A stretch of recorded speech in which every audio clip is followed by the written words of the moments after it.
Oi, pessoal, tudo bem? Vamos retomar o assunto que nós falamos no último encontro, no último vídeo, que é a contestação.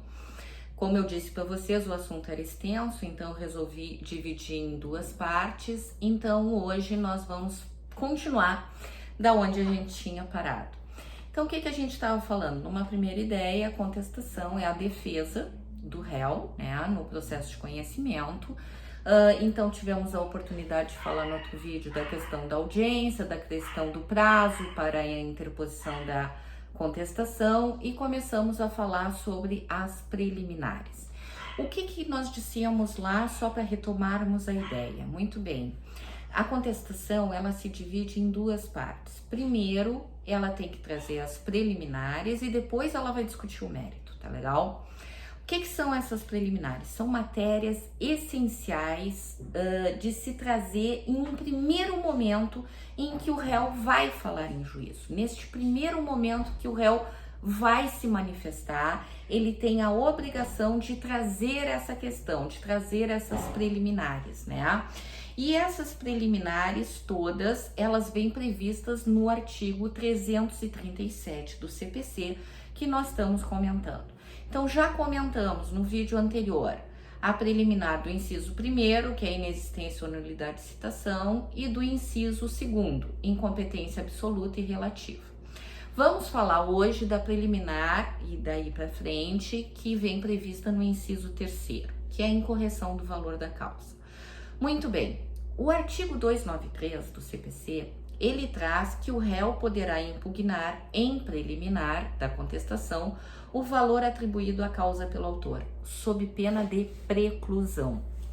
E o juiz decidirá a respeito, impondo, se for o caso, a complementação das custas. Muito bem. Gente, a gente sabe que a petição inicial, um dos requisitos da petição inicial é o valor da causa, tem que ter o valor da causa, né? Tem até as regras lá para estabelecer qual é o valor da causa, qual é o proveito econômico. O valor da causa, ele nada mais é do que o proveito econômico que o autor vai ter com essa demanda. Em cima desse valor da causa, incidem as custas processuais e incidem honorários de sucumbência, tá? Todas as causas têm que ter o valor da causa, ainda que o valor seja inestimável, a gente tem a possibilidade de dizer, dá-se a causa o valor de alçada, quando a gente não tem um valor específico, né? Por exemplo, uma ação declaratória de falsidade de documento, qual é o valor disso, né? Então não se sabe, então eu vou lá, de 2 em 2 meses o TJ ele lança qual é o valor de alçada, então eu coloco lá no final, dá a causa o valor de alçada. Muito bem. Se o autor colocou um valor da causa, o réu pode impugnar esse valor, né? Por que o autor colocaria um valor errado, né?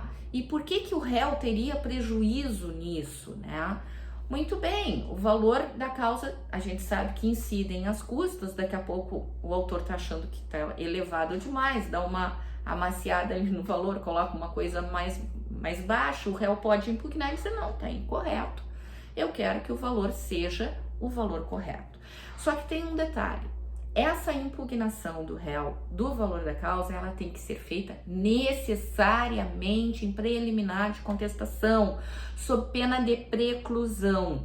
O que é? Perda do direito. Ele não vai poder mais falar sobre isso e finalizou. Bom, acaso o juiz entenda que o réu tem razão, não é aquele valor da causa, o valor da causa é maior, o juiz então vai intimar o autor para que ele complemente as custas devidas sobre essa diferença que ficou, que ele pagou a menor, no caso, ele pagou menos custas, que ele complemente as custas integrais dessa causa, porque o valor não era exatamente aquele que ele trouxe, era maior ou um pouco maior.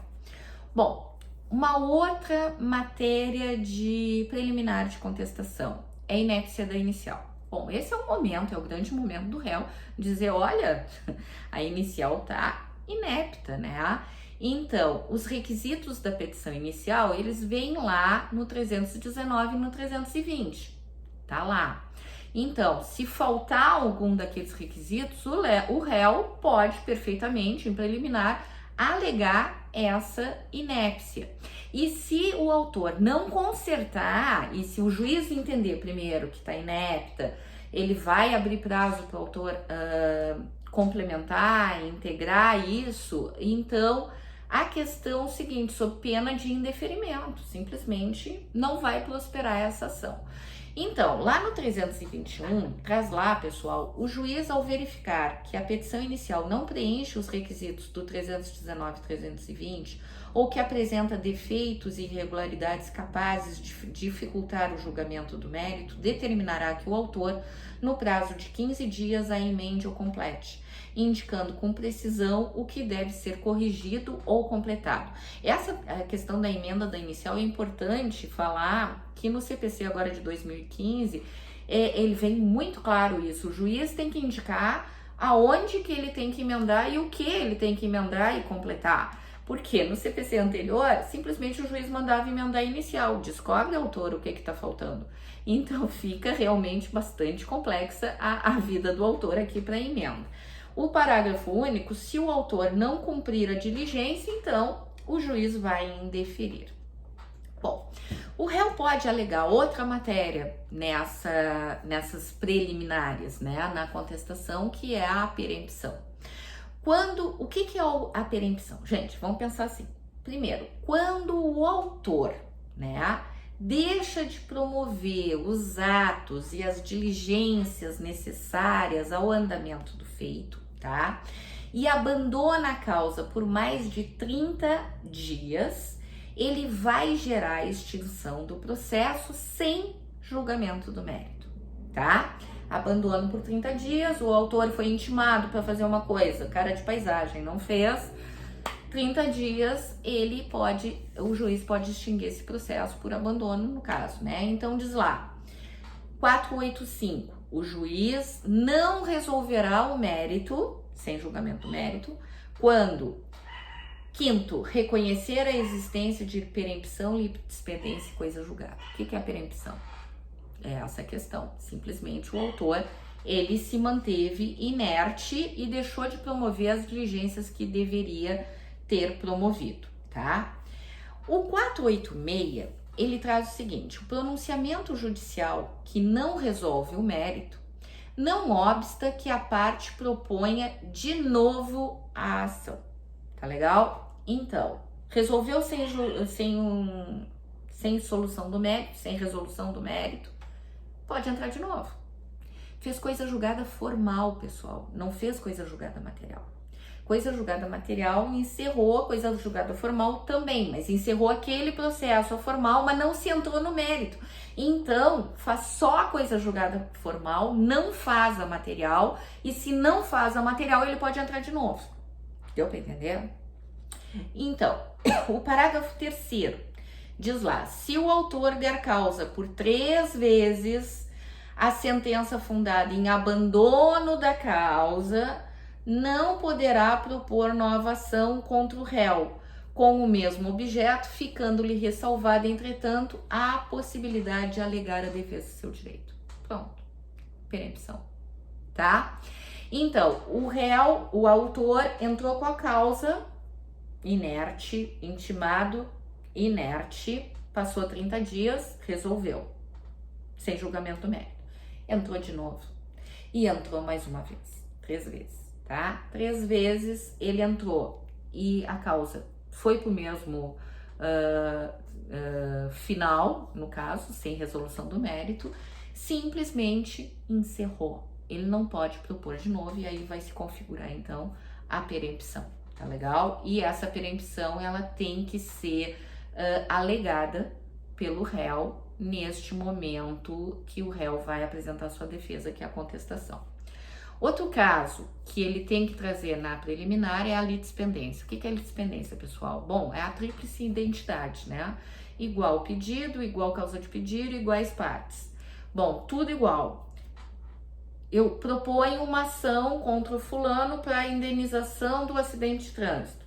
Passado um mês, eu proponho a ação contra o fulano para indenização do mesmo acidente de trânsito, a mesma indenização.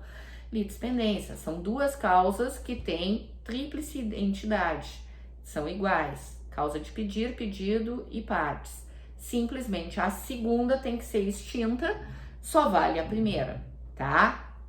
Então, ocorre um conceitinho para vocês. Ocorre a litispendência quando duas causas são idênticas quanto às partes, pedidos e causa de pedir. Ou seja, quando se ajuiza uma nova ação que repita outra que já está ajuizada, sendo idênticas as partes e os pedidos formulados. Então, se a gente vai lá para o 337 do CPC, ele fala lá no parágrafo 1º o seguinte: verifica-se a litispendência ou a coisa julgada quando se reproduz a ação anteriormente ajuizada. Segundo, uma ação é idêntica à outra quando possui as mesmas partes, mesma causa de pedir, mesmo pedido, tríplice identidade. Terceiro, a litispendência quando se repete a ação que está em curso. Então, gente, liga. Diferença entre litispendência e coisa julgada. Duas ações, só que essa aqui já foi julgada. Transitou em julgado, então ela faz coisa julgada, são ações iguais. Essa já transitou em julgado e essa existem as duas ações tramitando juntas, né? Quer dizer, ao mesmo tempo, simultaneamente, uma em cada vara, quem sabe? Vamos ver se naqui eu consigo melhor do que ali. Não, não pode, não dá. Então, realmente, a segunda ela é extinta frente à primeira. Como é que o réu vai responder? Me explica agora. Como é que o réu vai responder a duas ações iguais não vai se dar conta?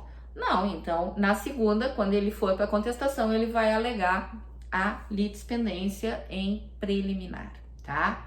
A coisa julgada, então, é esse mesmo caso que eu estava falando para vocês, ele também tem que alegar, mas a diferença da litispendência é que a litispendência são ações atuais, elas estão em curso e a coisa julgada já passou, já transitou em julgado, aí já fez coisa julgada formal e material, fechou. Eu só posso desconstituir essa coisa julgada se eu tiver ação rescisória. Tem aula aqui no canal de ação rescisória também, dá uma olhada lá. Tá? Então, o 337 diz lá no parágrafo 4º, a coisa julgada quando se repete a ação que já foi decidido por decisão transitada em julgado. Ou quem sabe, eu vou entrar contra o mesmo réu e vamos ver se ele esqueceu que eu já tive aquela decisão, agora eu tô tentando de novo. Não, tem que alegar a coisa julgada em preliminar. Também tem que alegar em preliminar a questão da conexão. O que é a conexão, pessoal? A conexão é quando duas ou mais ações for comum o pedido ou a causa de pedir. Já falei de conexão na ação de competência, dá uma olhada lá, tá? Os processos de ações conexas, eles têm que ser reunidos. Para quê?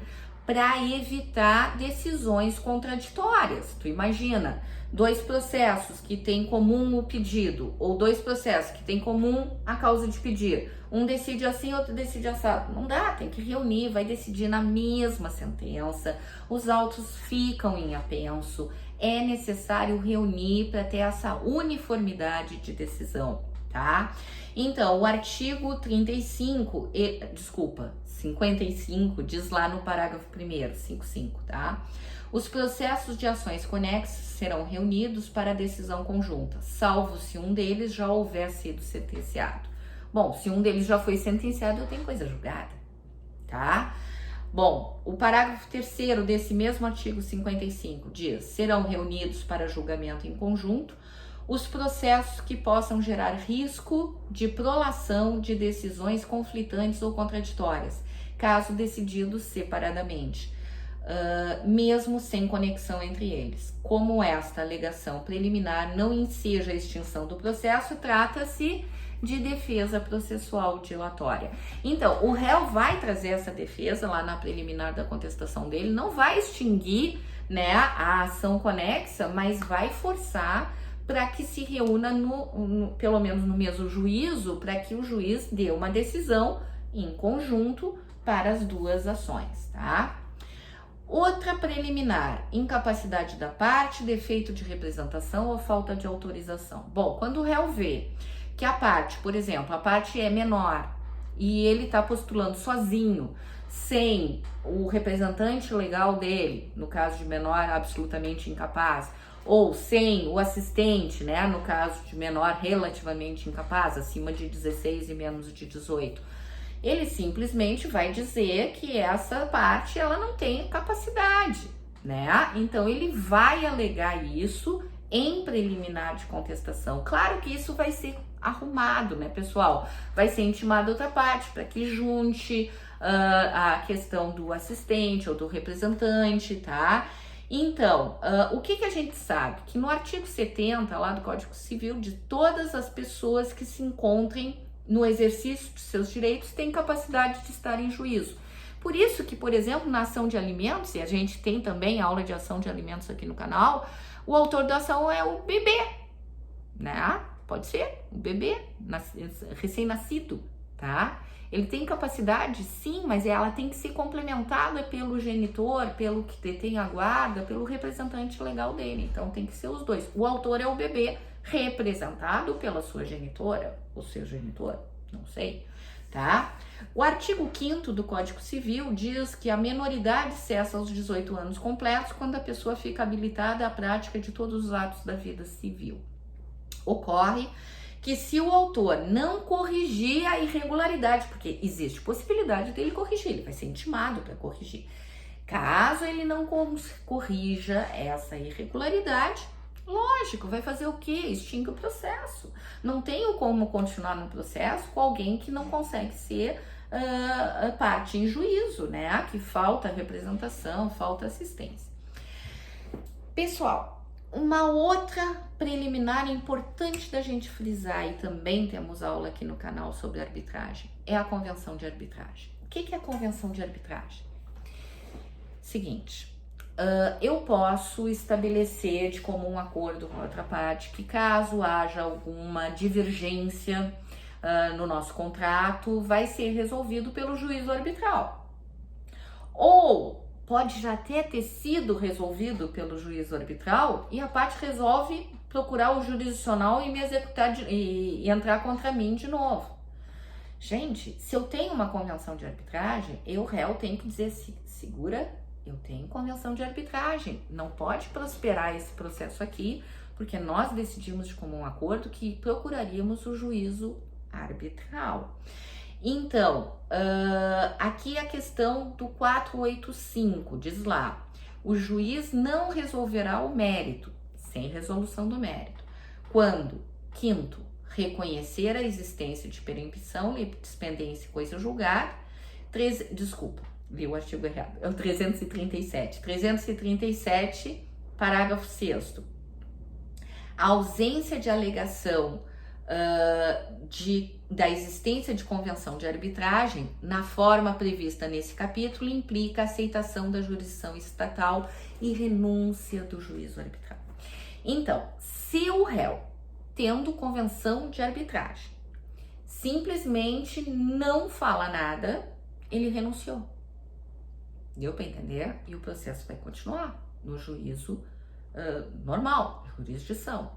Agora, se o réu vem e traz a convenção de arbitragem, o juiz vai extinguir aquele processo sem resolução do mérito. Ele não vai se envolver no mérito que não cabe a ele julgar, porque as partes de comum acordo decidiram que fosse o juízo arbitral. Lembra, juízo arbitral tem que ser interesses patrimoniais, disponíveis, partes maiores e capazes, tá? A gente tem alguns requisitos ali. A ausência de legitimidade ou interesse processual também é alegação em preliminar de contestação. O que seria essa questão? Bom, a legitimidade das partes, né? Quem é que pode estar em juízo? Aquela parte é legítima, é a dona daquele direito que está sendo pleiteado, e o interesse, quer dizer, entrar em juízo é condição sine qua non para conseguir aquele direito. Isso tem que ser visto. E ele é útil. Então, entrar em juízo tem um binômio, necessidade e utilidade. Eu preciso entrar em juízo para obter este fim que eu desejo. Caso eu não precise, então, um exemplo bobo, gente, só para se ligar, tá? Imagina assim, tu precisa propor uma ação para casar? Não, tu vai lá no cartório, entra com a ação. Entra com os proclamos, aquela coisa toda para fazer o casamento, beleza? Agora, pessoal, se eu propusesse uma ação para me casar, falta de interesse total. Claro, o exemplo é absurdo, mas só para demonstrar que ali o réu ele tem que alegar isso em preliminar, tá? E essas matérias, tá? Elas devem ensejar um pronunciamento de mérito por parte do magistrado, de modo a formar uma coisa julgada material e não somente uma coisa julgada formal, tá? Então, vamos lá.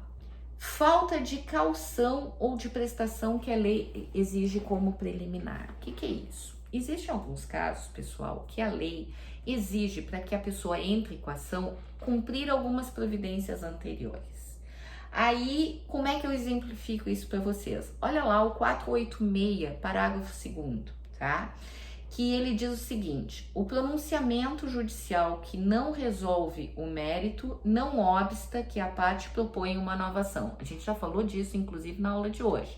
Então, não solucionou o mérito, posso entrar de novo. Mas olha lá o parágrafo 2º, diz assim: a petição inicial, todavia, não será despachada sem prova do pagamento ou depósito de custas e honorários de advogado.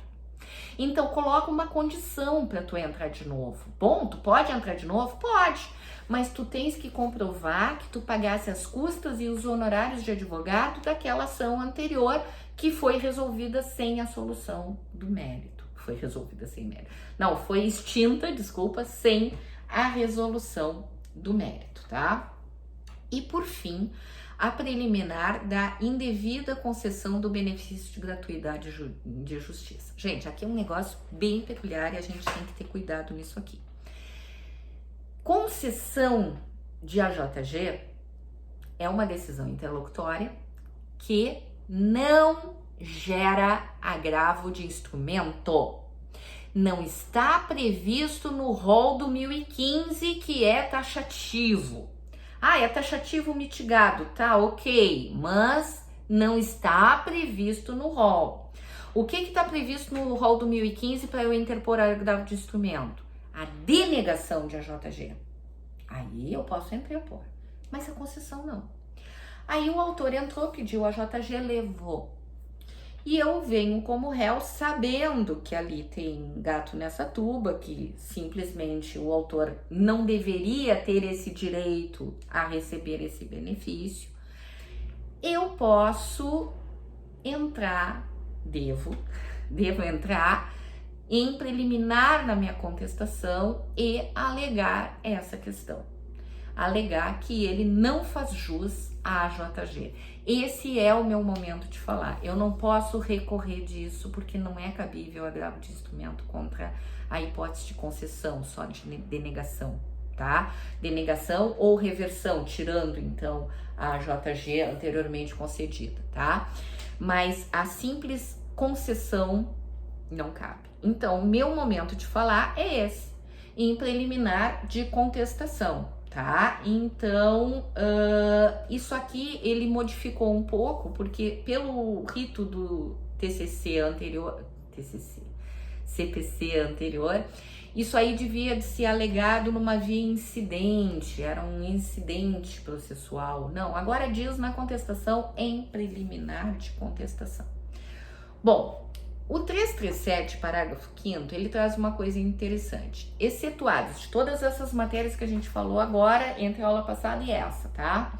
Excetuada a convenção de arbitragem e a incompetência relativa, somente essas duas, então tira essas duas, o juiz conhecerá de ofício as matérias enumeradas nesse artigo. Então, ainda que o réu não alegue na contestação, o juiz pode conhecer qualquer uma dessas matérias de ofício, porque se tratam de matérias de ordem pública, e isso significa que pode conhecer de ofício em qualquer tempo, em qualquer grau de jurisdição. Só não vai conhecer de ofício, e se o réu não alegar, morreu, não tem chance, é a convenção de arbitragem e a incompetência relativa, tá?